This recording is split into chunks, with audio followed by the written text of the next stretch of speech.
Under a gnarled oak, a soot-colored creature hissed with a sound so haunting, Elias didn't realize his life was about to change forever. Elias brought the creature home in a padded box, but the mystery only deepened. The bird refused to eat. It sat in the corner of a darkened room, stretching its neck to impossible lengths, swaying back and forth like a pendulum. Every time Elias or his wife approached, the bird would puff itself up, trying to look twice its size, letting out those haunting rhythmic clicks. "What is he looking for?" his wife whispered, watching from the doorway. The bird's eyes never stayed still. They scanned the ceiling, the windows, and the shadows, as if waiting for a predator to drop from the sky, or perhaps waiting for a mother that was never coming back. They searched the park for days, looking for a nest or a pair of golden eyes in the canopy, but there was nothing. The bird was an orphan in a world that didn't have a place for it. The tension in the house grew. The bird began to weaken, its head drooping, its once fierce hisses turning into silent gasps. Elias tried everything: tweezers with specialized food, warming lamps, recordings of forest sounds, but the bird remained a stoic prisoner of its own fear. It was a standoff between a man who wanted to save a life and a creature that had given up on living.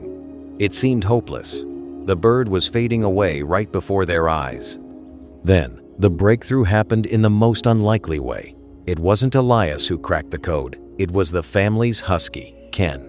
Ken, a massive dog known for his aloof and arrogant nature, walked into the room one afternoon while Elias was preparing to try feeding the bird again. Instead of barking, the giant dog simply lay down 2 feet away from the box and let out a long, heavy sigh. The bird froze. It stretched its neck, looking at the furry giant. Slowly, the bird hopped out of its box. It didn't fly. It waddled, its talons clicking on the hardwood floor. To Elias's horror, the bird walked straight up to Ken's snout. The dog didn't move a muscle. The bird leaned in and buried its face in the dog's thick white fur. The trembling stopped. From that day on, the transformation was breathtaking.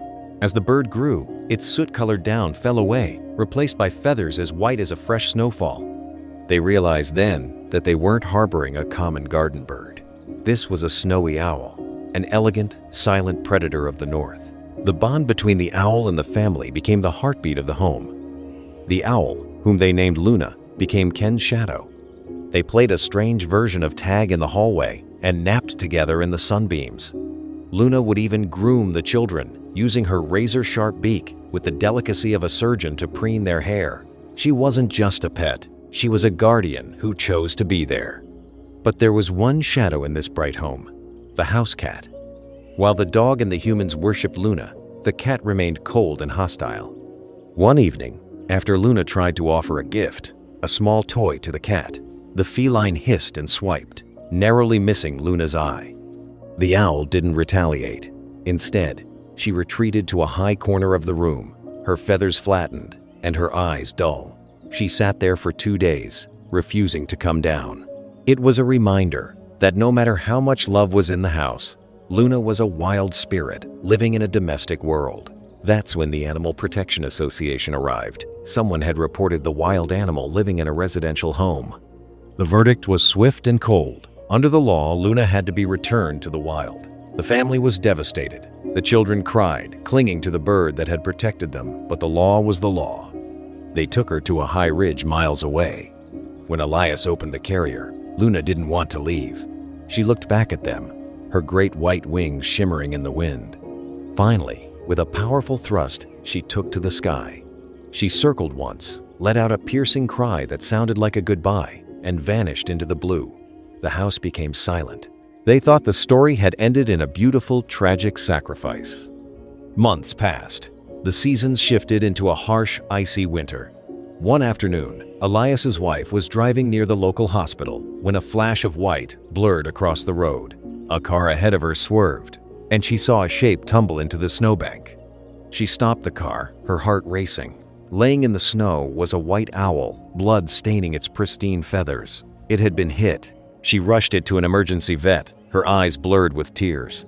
"Please," she whispered, "just look at her." As the vet began the examination, the bird, barely conscious, let out a familiar, rhythmic click. It was a sound Elias's wife would know anywhere. It was Luna.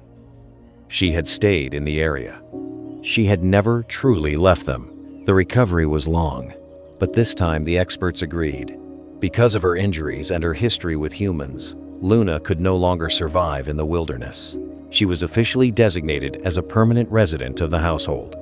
The moment she crossed the threshold of the home again, the change was electric.